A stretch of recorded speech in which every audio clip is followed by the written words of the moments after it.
We were like, Alright, so, order, Karen, can I have a roll call, please? Commissioner Flores, Present. Commissioner Barry, Present. Commissioner Poivert, Present. Commissioner Myers. And Commissioner Devane and Commissioner Garrison asked to be excused. Okay, so I have a motion, or does everyone have the opportunity to read the minutes? And I will entertain a motion to approve or the minutes, or do you need to make any changes?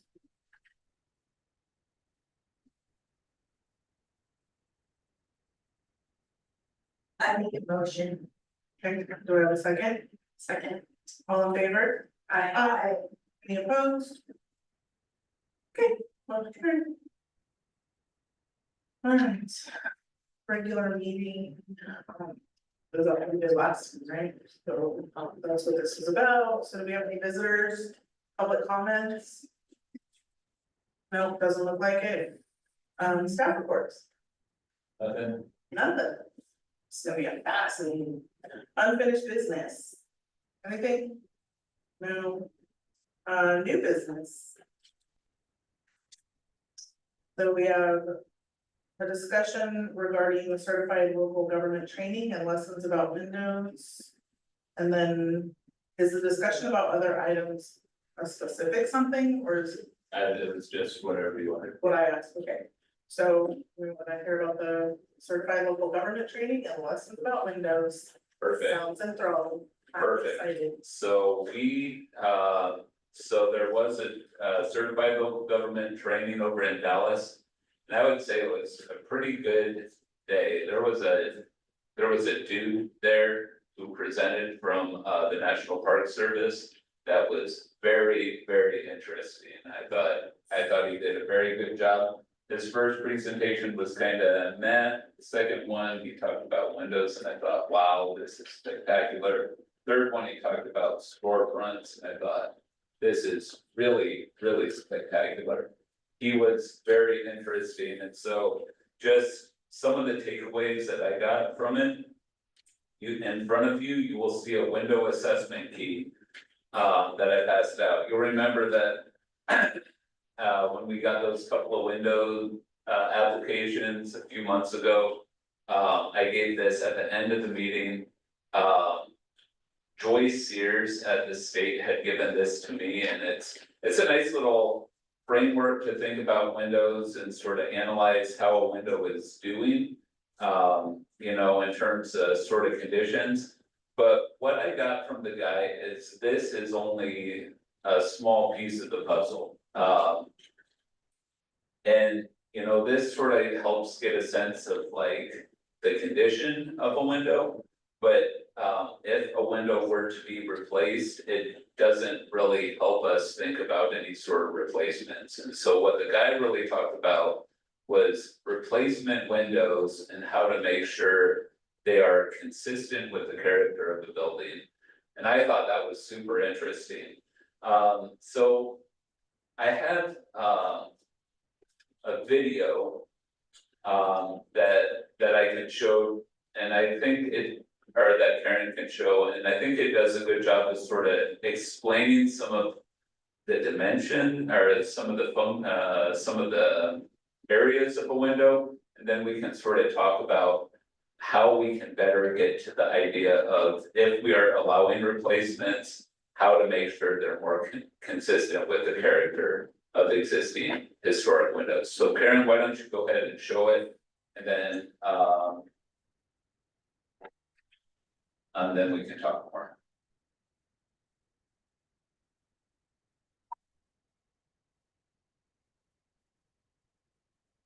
I will try and keep on finding videos that are helpful to see, to help us see things. Oh.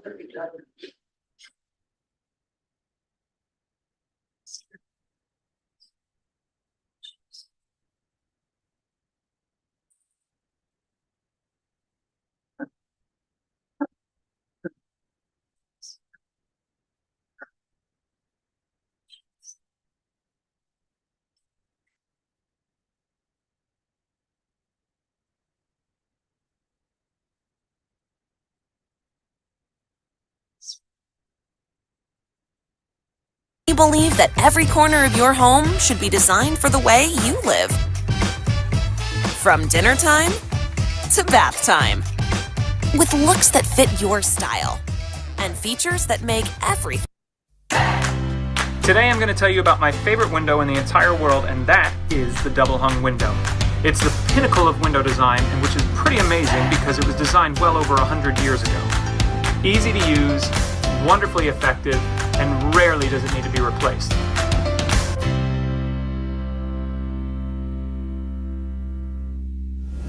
Alright, I want to show you with this sample how the best and simplest window of all time is really supposed to work. And we'll kind of talk about the anatomy of this.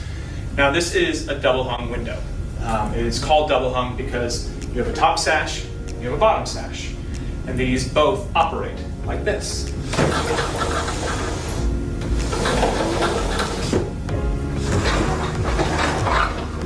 It's very simple design. These use a very simple rope and pulley system. You can see here there's a rope. It is attached to the side of the sash in here. So as I move this, the rope feeds through here and feeds into a weight right here that is perfectly counterbalanced. So this is an 8-pound sash. So I have a 4-pound weight on this side and a 4-pound weight on this side. It helps balance it perfectly so that wherever you want the window to go, it will stay there. Unlike spring balances or all kinds of different balances, it doesn't get harder as you put more tension on it. There's the same amount of tension no matter where you are. The same applies to the top sash. It's balanced with pulleys, one pulley on either side, attached to a rope, and it has its own weight. So there's a weight pocket here in the corner on the side of each window, so that's why you have this casing like this. Now the perfect way for a double hung window to operate is like this. You got both sashes open about halfway. It lets the hot air go out, the cool air come in. That's why these were so popular down in the southern parts of the US. It was just by necessity of design, before air conditioning, this is how you could get some really good airflow. They're held together. The hardware on these, other than the pulleys, is very simple. You've got a lock, a simple sash lock that pulls them tight at the meeting rail, and you've got a simple lift right down here at the bottom. Now I'm going to show you how to remove your sash so that you can work on your window. Maybe you need to replace a broken rope. Maybe you need to take the sashes out for restoration. So basically what you're going to do, and it's going to be very simple on this because this is not all caulked up and painted up and stuck shut, but that's the biggest challenge on restoring these old double hung windows is they don't operate smoothly like this anymore because they're so caked up with paint or just junk from over decades of abuse and misuse. But the design of these, to get them out, you have a stop, an interior stop that goes all the way around the inside. I've nailed these on. Sometimes they're attached with screws, but this one I've left unattached so you can see how it comes off. Normally you would just pry the nails from this and remove it. The top of this is coped so that it fits the profile perfectly up here. Set that aside, and now I've got access to the side of my sash. I'll unlock it and swing it out. You can see on the side here, I have a rope. The rope is simply attached to this rope mortise. This is meant to hold the rope in place so it has nowhere to go, and then it's carved out wider here at the top. That's the pulley mortise so it can slide past the pulley. Simply pull that out, release it like that, and do the same thing to the other side. Now I've got my bottom sash out. To get your top sash out, it's held in place by something similar to the stop called a parting beam. It's this piece right along here. It's on both sides and on the top, just like the stop.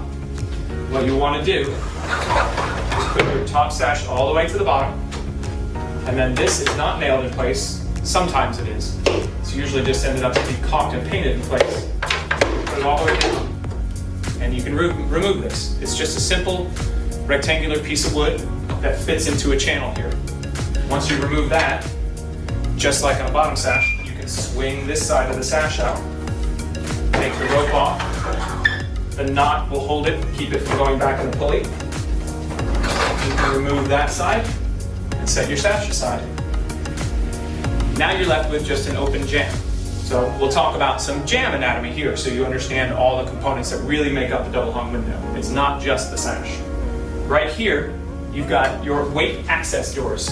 unlike in this sample where I can get to these weights very easily right now, once this is trimmed out and installed in a wall, you're not going to have access like this unless you want to take off all the casings, which can cause some damage to your plaster, or if it's a second story you want to try and do it outside, that's a little too tough. So most good window manufacturers back in the day, and we're talking 50, 200 years ago, since the double hung window's been invented, they'll put weight pocket access doors here. They're pre-cut so that you can remove the door and you can get access to the weights through the jamb. It's pretty cool. Sometimes you won't have any, you'll have to cut some new ones, or you will have to remove the casing to get to it. But that seems to be a rarity in my experience, so most plan for that, hope for that, plan for the fact that you may have to cut some new ones. You've got on your inside, the jamb is this surface here. This is your interior casing, it's not technically a part of the window. And you've got this piece here, which is called your blind stop. Your blind stop is what holds the top sash in from the outside.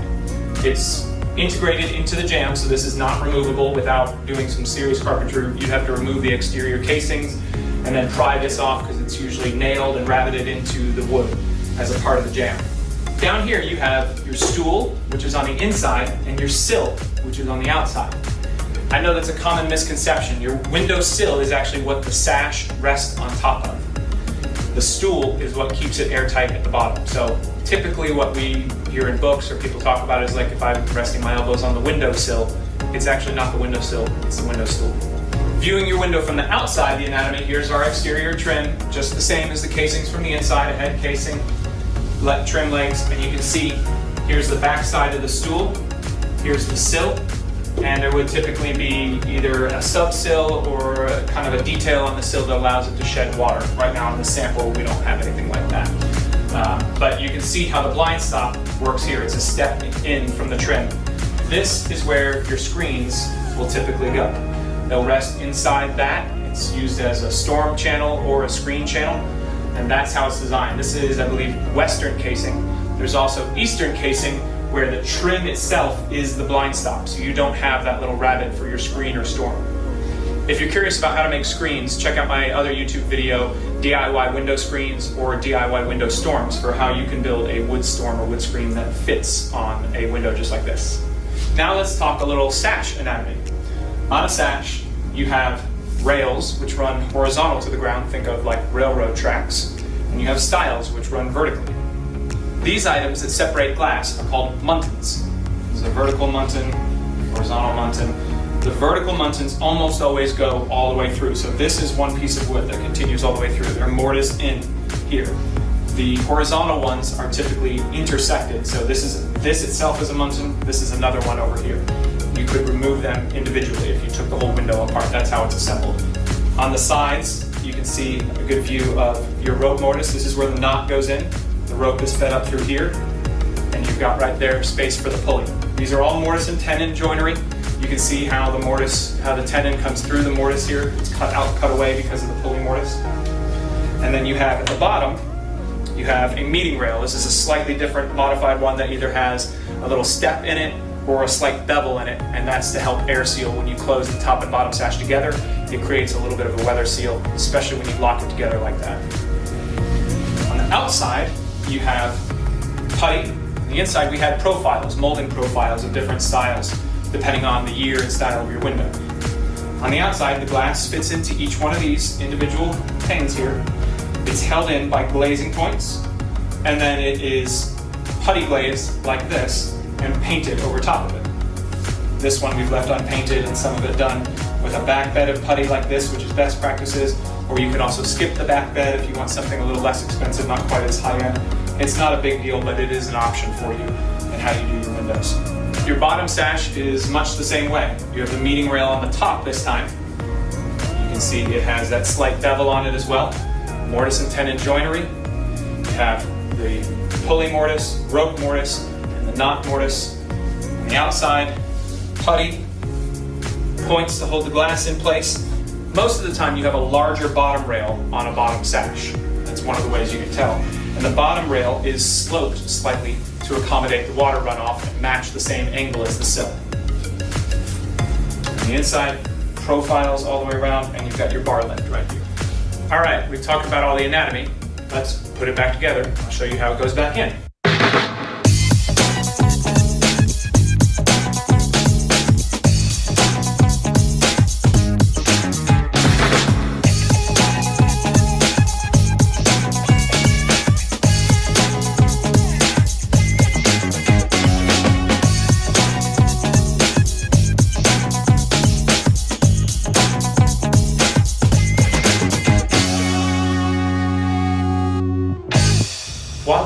double hung window. There you have it, the double hung window. If you want to learn more about windows and follow me through a restoration of one of these, check out the video on. Perfect, so, I think that that's pretty. Oh, I think that that's a pretty effective way to start thinking about it. Now, I almost keep it up, I would almost say, Karen, because it'd almost be beneficial to kind of pick out certain points of what he's saying and sort of talk about how replacement windows are different. So can you make it big one more time, Karen? And then maybe hit play and then skip forward quite a bit. I wish it. Back just a little bit, back just a little bit, back just a little bit. All right, so like, right.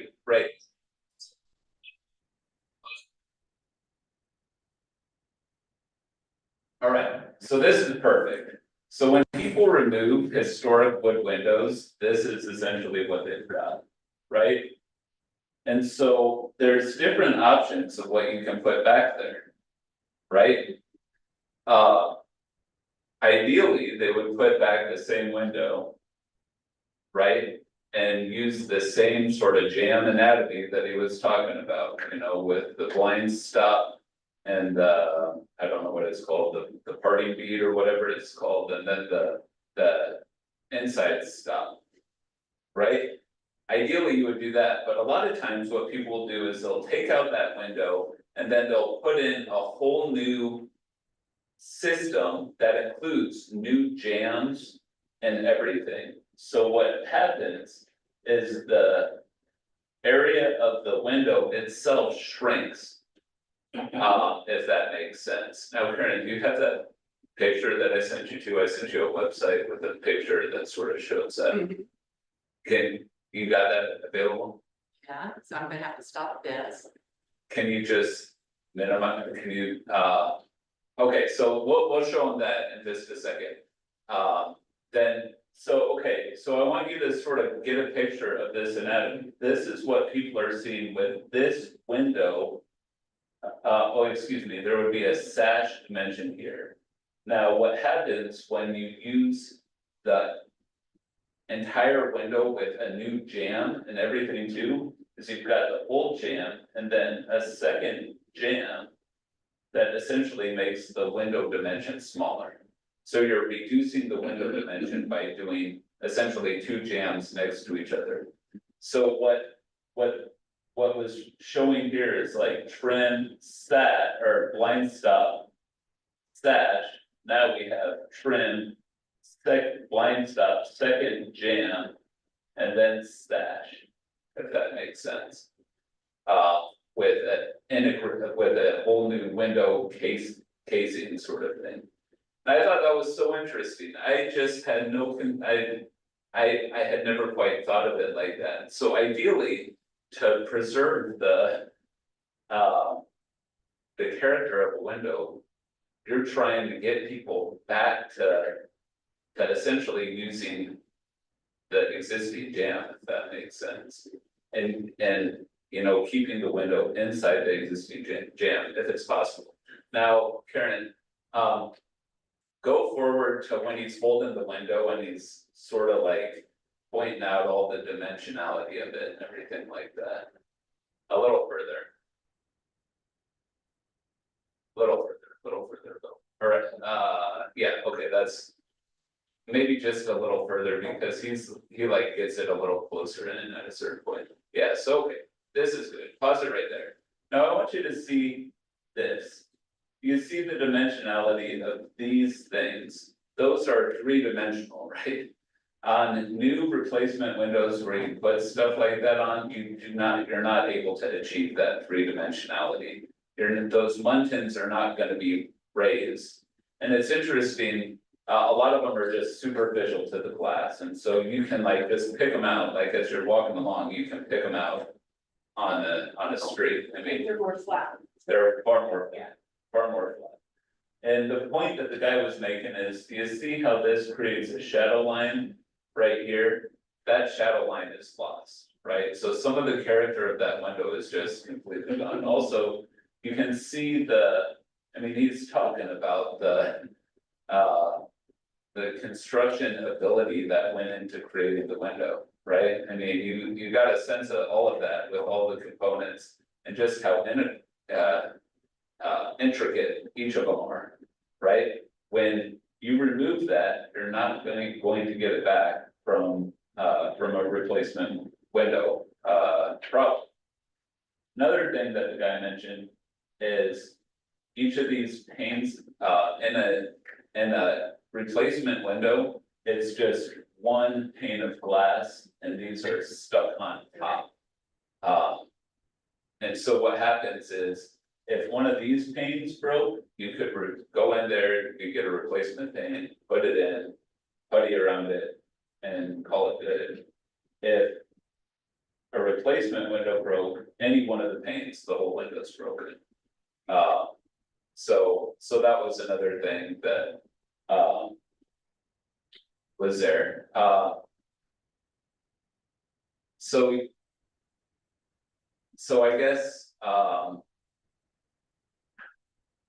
I guess what I would essentially encourage us to think about is because I want to have a handout essentially when people are asking for window replacements to say, we need a certain amount of information.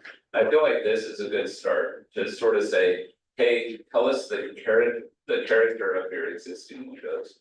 But what this doesn't do is sort of get to the idea of how wide is the sash, right? How much window is there actually, you know? How wide are the muntins, you know, like what is the actual character of the window? And what is the character of any sort of replacement window that you might put in there? And I think that would far better help us make a decision regarding things like replacement windows. Another thing is too, one thing he noted was, and he didn't show it in this video, but sometimes windows sit back in the window, you know, so it's actually, you can actually see dimension. Right, where the window sits actually gives dimensionality to the whole building, right? And he made the point, a lot of times people don't consider what the depth of the window was. And then they'll come in and they'll put in a replacement, they'll put it flush with the building. And so in doing that, you're losing some of that dimensionality of the building. And again, some of the things like shadow lines that are created because of that dimensionality. You're essentially diminishing the character. So even noting things like, how deep is the window right now? You know, How deep is the stool, right? is it, Stool will dictate how far back the window is sitting. right, essentially, like, yeah, exactly. I mean, like, that would be just like the basic of it. Yeah, I mean, exactly. it's pretty fast. Learning. Exactly. So Karen, I think that you can go and then show that other picture. But I thought that's a pretty sweet little video. I loved how the weights were open, so you could actually see how that worked. I thought that was pretty good. So this, and I don't know if you can zoom in on that at all, Karen. But you can essentially see here, if this is the original window, you can see what happens when you put a whole new jamb and sash inside an existing jamb. Is what's happening is the window itself is shrinking in size, if that makes sense. It's also changing the profile of the trim. And I just thought, the way he explained it, it was like, that makes a whole ton of sense to me. And so, trying to better understand what's happening as people are proposing replacement windows, I think would be beneficial. So that's essentially what I got about, the window training. I thought it was really, a good presentation. overall, and I guess I'm like. I mean, I thought the guy did a good job for explaining why replacement windows can be acceptable. But I think through the conversation, what I'm more and more convinced of is things like historic windows are really a value. They're good to keep around, they've lasted for a lot longer than replacement windows would, and you know, if you take good care of them. They'll last quite a bit longer, so I think just, I thought I wanted to share that, and I think just sort of like thinking about that as people are coming in for replacement windows is gonna be important. You know, if I could add to that, because I have the luxury of going, if I could add to that, because I had the luxury of going, detail. In these old windows, I mean, this person in the video that you watched just makes it seem pretty simple. But when you go to look at a window that's just covered in paint and you have someone that's standing before the HDC with like, hey, I want to replace my windows. To really know what they're doing, the average person isn't gonna know how to do that, and the average contractor honestly isn't gonna understand windows at the level that we need them to understand. To know how they're gonna replace them, but there was a few questions that this person gave at the presentation, like key questions for replacements that I think would be good to consider. For all of us to know, and I can either read those or just Yeah, give them to you. you have the. I do. Number one is like, first is the existing window historic. Number two is how much existing material will be retained versus removed. And that really leads to the key is the assessment key that you handed out. We'll be able to get that information from that hopefully. The third was, will the new window completely fill the opening? And that leads to the second thing you showed us, because over time the windows tend to get smaller. And let that slide in. And then what is the replacement and how will it be located in the opening? The fourth thing was, what is the material of the new window? That definitely needs to be considered. And then if the window has muttons, mullion, and transom, how will those be handled? Right, all of those are. There's just so many questions. It was overwhelming, but it was so informative and. Right, and I'm sorry, I think, yeah, the more that we can. So. The more that we can capture things like that on just a basic, like, hey, you wanna replace your window? Provide us this information, like, just sort of at the outset and establish it as an expectation of what I mean. Cause fundamentally, we're gonna have to try and answer the questions anyways, we're gonna have to try and wade through them, so like. Being upfront with applicants and saying, hey, do you wanna do this, we need this information. Another great question that he had that I loved. Was if you're getting the window from a representative, that window's been installed in another location, in another house, and or another building. And so asking, where has this window been installed elsewhere, and can I see a picture of it to compare, essentially side by side, how this window would look in another building. I thought that was a very good question. So yeah, I thought it was really good. Have you seen the slides? Have you received them for that? So it would be helpful for everybody to get the slides. Yeah, And then also there was a handout too, so I think we're still waiting for more information for everyone. We want to make sure that you guys all got it for as much of it as that we could, send any. I think if you're gonna be handing out like your window assessment key. To people who are coming in seeking and replacing their windows, and I don't know what the city's like. Guidelines are or whatever, but that video is 10 minutes long, super informative, pretty straightforward, he puts it in layman's terms. And I feel like that link should be at the top of this page, so that when we're asking him to do these assessments. They have information so that they can fill it out properly, right? Because it is overwhelming, and what is that? What is that? I don't even know what that is. Yeah. Well, here you have at least some of those terms, a basic guideline for what we're asking you to do, and we can't really ask people to do things if we're not giving them the information to do it with. Right. Right, I mean, honestly, like, I've looked at this image a whole bunch of times, and it was always kind of confusing to me. But when I look at it, I mean, when you like watch that video and look at this in comparison to it, then you're like, oh, I get how this works, it's like, it's a simple little system, you know? And I tell you what, since Joseph did the south side of my house, our house is warmer, and it's way quieter. Because there's so much traffic on Main Street anymore, and we have noticed a huge difference in how much quieter the house is, how much warmer the house is.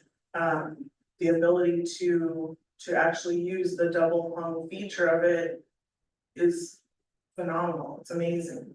And so in the fact that I'm in education, the more we can get this information out to people, we can make it less intimidating, maybe, right, like my windows, that side of the house is newly done. So I am better able to keep up those windows at this point because I have more information, right? I can go through my house now and go, this window's not so bad, maybe I don't need to have, $5,000 worth of work done on this side of the house, maybe I can go through and do some maintenance things on my own.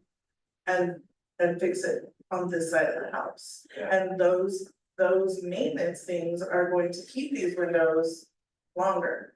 You know, it really did help me understand that keeping the windows in these older homes really makes sense because they're so well built. And if you can maintain them or restore them to what they were, it really will benefit you. You don't have to put in vinyl windows. Vinyl windows aren't necessarily better. They're not.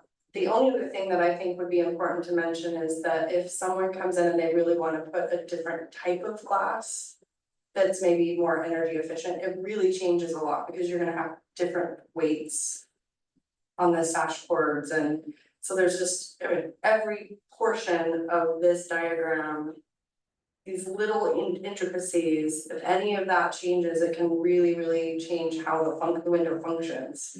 And so it's really a big picture with all that detail involved, and I think it really takes a skilled person to understand that. You can't just go and slap on a piece of wood and expect the window to function properly.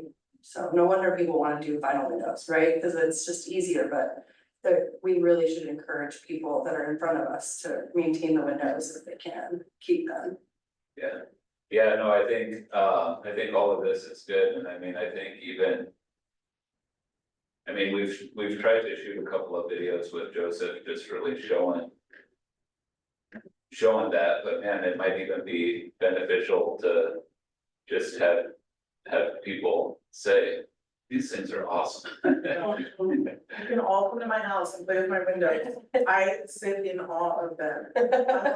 Literally we would have to, one window was like, the frame was broken. I was holding it up with like a jar or something because the frame itself was broken, the glass was gone from it. And I have pictures of all the before and after. And like, I was like, oh God, the wood was rotting, and he took it. And he did whatever magic he does, and he brought it back, and then I'm like, one finger, like the top sash, just push it down, I can use one finger literally on all these windows. And I was in awe, literally, and I took pictures of the whole thing because I was just like, this is like the craftsmanship that's involved, and he has his son is his apprentice. And so his son was there doing it all with him so that, the skill is not lost. At some point, his son will be able to do it as well. It's great. There are at least a half a dozen really expert wood sash window makers in this area that have shops.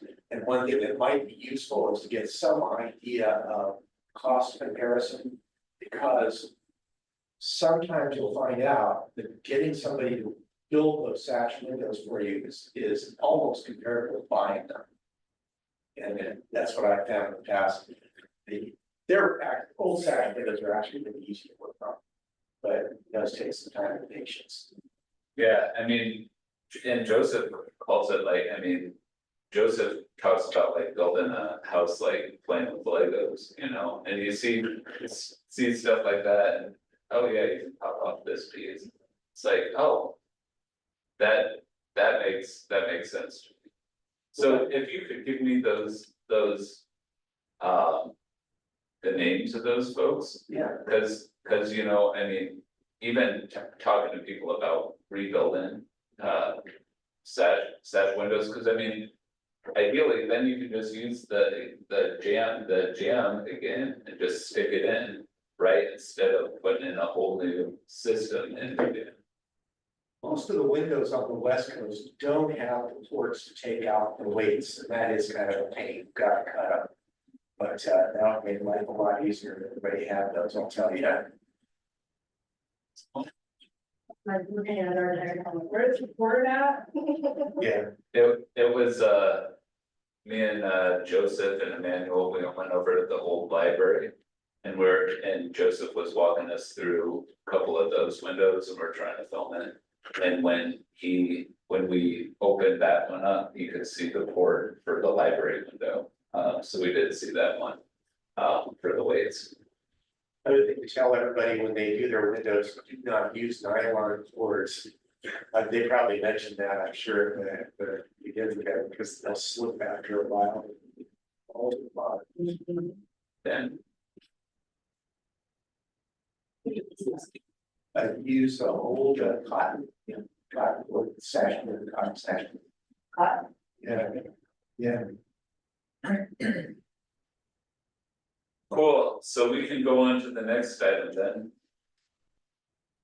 Okay, so I have questions about, Karen, if you are able to pull up the historic preservation code 59.80 C1.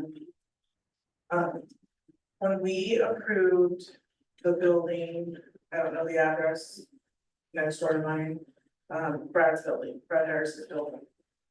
I know that we approved it for step downs to match the height of the houses on either side of it.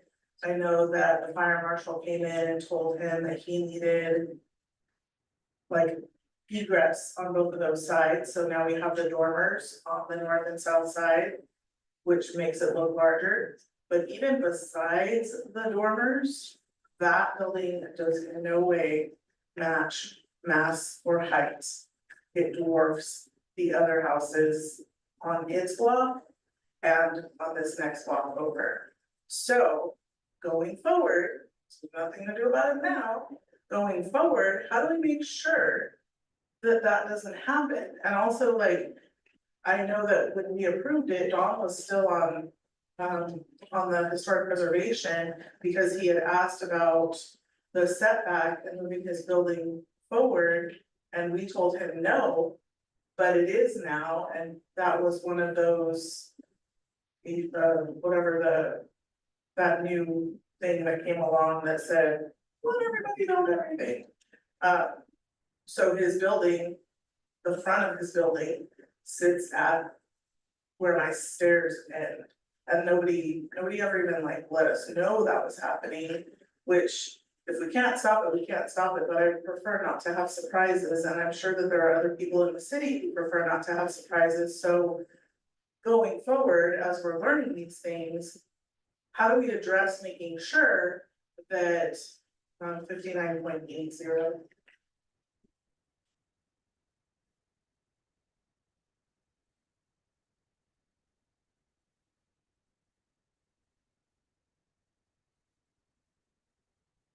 Yeah.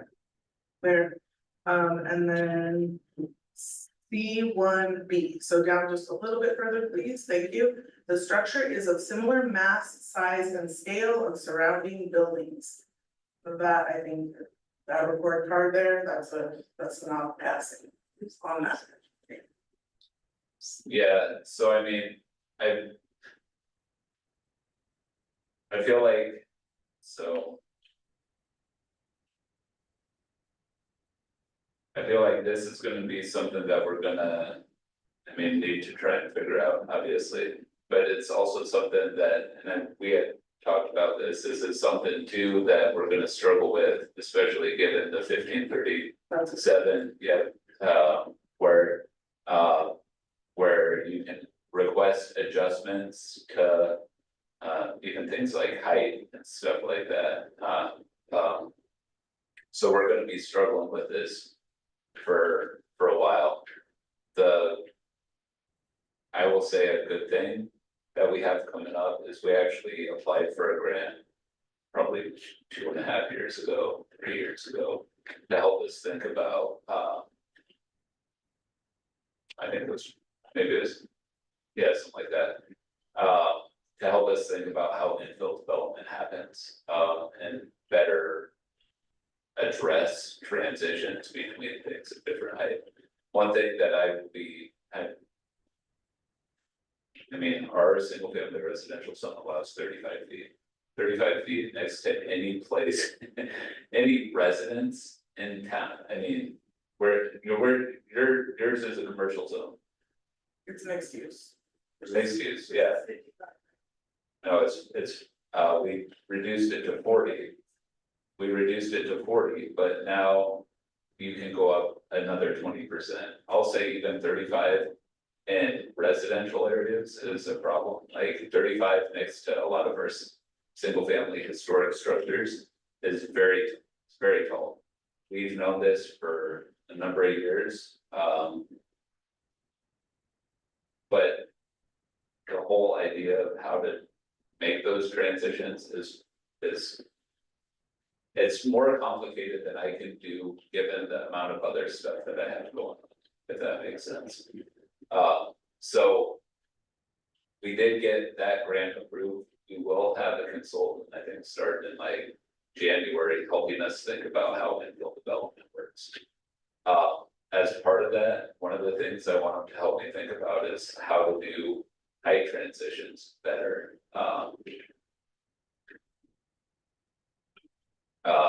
Also, I mean, the whole setback thing too. I think help with that as well, trying to figure out just how to make sure these things, how can we do this in the field? Because yeah, I think there's probably some things that we didn't do quite right on that building, so, Be okay that, Yeah. Well, be like that? but we okayed it within the structure is of similar mass, size and scale. So for me, the question becomes, as it's being built, how do we enforce that part of the code that exists? Or does it no longer matter because of SB 1537? right, and so I mean, honestly, 1537 would have allowed something way bigger than that. It's just back to the matter of Even in a historic district. even in a historic district, they could have asked for 48 feet. And they just couldn't. Now, some of the things, I mean. So it's 1559. 59.8. C1B. I think there's also things.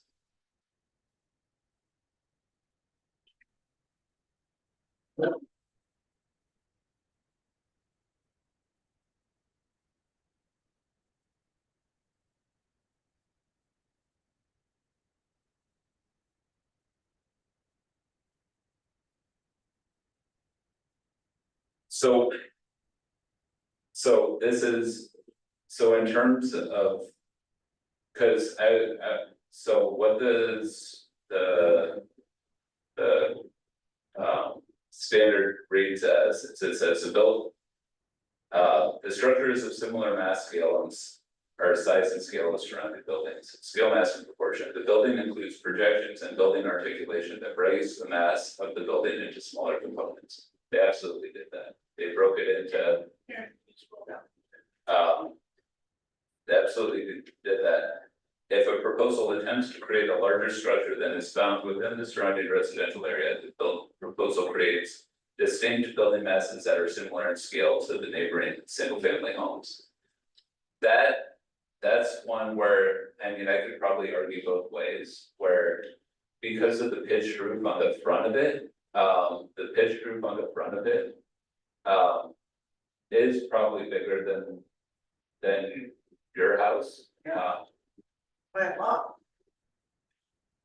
It's, yeah, it's still pretty, I mean, it's better, so yeah, I think, I'm not, Brad has always been, you know, speaking aside from sitting up here. Brad has always been a very good neighbor as far as talking to us about things, but then as this building goes up, knowing what we approved and seeing what is being built, the two don't mesh, and so going forward, for us to be able to retain the beauty of historic independence. and then, so I think that right there, I mean, so the fundamental difficulty I think that we encountered with that is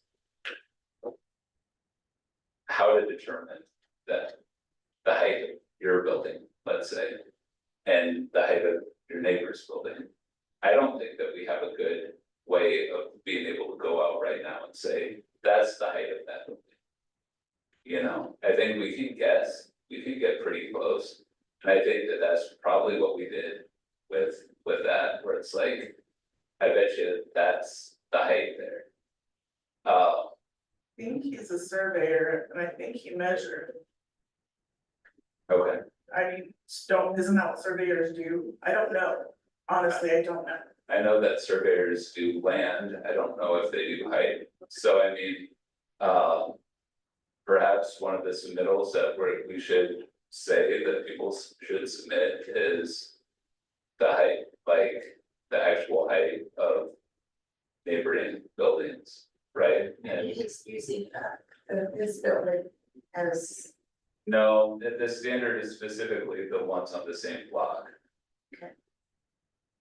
Make sure it goes from roof peak to the basement if it's got one, because sometimes those are written different than. Yeah, so how we measure height is to the average point of the average point of the roof line. So if it's a gable, it's to the midpoint of it. And so, I mean, that's another thing is you can have a longer roof line, it can come down further on one side and be taller on the same thing, it will still be the same average point. So that's kind of confusing. So I mean, I think that's one thing that I want to try and figure out how to do better is fundamentally, and when I was saying transitions, that's fundamentally it. It's like, how can we ensure, like, and if we have a standard about height, how can we confirm height in the field? Yeah. Like I don't think we have a good idea of how we do that right now. Right. Like growing pains, right? And then you go to the building that is now gonna be built on Second Street. On the corner. It's too late to take what we've learned on this one and then apply that to that, right? So these two things, the big changes that are going on in our city are kind of like the floodgates open. And so it'd be those two developments will be the opportunity that we have to learn as much as we possibly can before any other applications are approved. on what street? Second container, sideways container building. On the other side of the train station, Oh, okay, Second empty. D, that, yeah, okay. across from the movie theater on the corner by the library. Right, and I mean, so. Yeah, I think all of that is gonna be. Stuff for us to discuss as part of that how do we do infill, because fundamentally, the state wants us to allow housing, and we have more and more sort of things that are pushing even elsewhere in the district to allow houses on lots, so. So how that growth can occur in a way that complements. The district is. An important question as part of that. And is there any way to like incentivize, I know that above the Opera House, that gentleman is restoring those to apartments, so we have other buildings that have apartments above them. Are there grants for those things? I know that it must be an expensive proposition to go Yes. into a building that old. So that was one of the things that they talked about, and he was actually at that training. I had never met Ted in person. It was nice, he was there. Nice guy, he's trying to do, there's a federal tax incentive. Or tax credit essentially for that work. He's using that in part for those upper buildings, and he also got a grant through the state. To do that project. There are, yeah, definitely a couple of places that could do something similar. I know that Sean would love to do something with the Sperling, have somebody do something with the Sperling building, but that's a ways off. So. I mean, do the owners of those buildings know that these things exist? That these, I'm I sure, don't know, is it outside our purview to teach them? Like, that was what we talked about for a long time, was the teaching part of it, because we can love our historic independence until we're blue in the face, but if we don't understand how to protect it, if no one's taught us how to protect it, then we can't, you know, so if those building owners, and I don't know who they are, but if those building owners don't know that there are federal tax breaks and that there are grants through the state that could help them, but they're interested in it and they have no idea, then, you know. yeah, I would say, I think that Sean has had those conversations with a number of businesses. Okay. Or property owners. It's just like everything else, like, I mean, one of the things that you don't realize is. That I didn't realize in city planning is I would go into places and I'd be like. Boy, this is such a cool district, why isn't this working, you know? And you'd realize, oh, property owners don't care about their buildings or whatever, you know, you would have absentee landowners who are just. Not really active trying to rent the building or anything like that. I think things like that. It always surprised me for a long time until I realized, oh, this is a thing. And unfortunately, I think that we have some of that going on in downtown Independence. And the slides that you're gonna, that Fred will likely pass out from that training that we went to, talks about the different tax incentives and grants and stuff, so it'll be really helpful. Yeah, and I mean, that's part of the reason why you love active property owners, you know, I really enjoyed meeting Ted, I love that he was there learning about. That stuff more, There isn't organizations like IDA, aren't they? I think they're a Main Street organization, yeah. Yeah, and I think they also talk about grants. Credits. Yeah, So, yeah, Sean's always trying to do stuff like that. I know we are just about time, is there any other discussion or information items that we need to discuss? I had a quick question, is there any reason that the HPC couldn't get together, even if it's not a realtor? And access, and when historical problems come to market, I would think it would be beneficial for me to say, hey, I'm able to get into this house on this day at this time. That was the email that you sent me. Yeah, that was, I sent it around, so I didn't, if I didn't respond, it was because it got sent around and then somebody wrote back and it slipped off the that's radar at okay, that point. that's okay. The one concern, so there's a couple of things with that. The one is, we can't have a quorum outside of, a meeting. So it would have to be a noticed meeting and the public would have to be invited as well. The second thing is, we had some concerns about liability, going in and, you know, if we're tromping around the house, looking at it, we break a window or something like that. Whatever it might be, we had some concerns associated with that. Fair enough, Uh, okay. So, otherwise, I mean, I think it's a nice idea. Nice idea, but it's not going anywhere. And I mean, I love the idea of looking at houses, I love going into old places, It's a great way to look at windows, it's a great So way. one at a time, and it's not a quorum, is that a problem? no, I would say, if Liz is inviting you, I would say that you folks could go and, Individually, yeah. like if you see, okay, then I'll say this, if you see an old home that's on the market and you're interested in seeing it. I can arrange it, and sometimes if you don't have a viable buyer, they won't let us in, especially in historical homes. But I'm willing to give it a try, because I learned a lot about historical homes, I unfortunately don't live in one like Jennifer does. But just seeing them as much as I see them, I learn a lot, really. I went through the one on Fort, the big one, I walked through that one so slow. It's beautiful. They all have the same smell, I think. Till someone lives in it, right? But, Oh, yes. yeah. Okay, well, thanks for answering my question. Alright, anything else? No? So we will adjourn at 6:33. 6:33. And I didn't gavel, because. Didn't like it.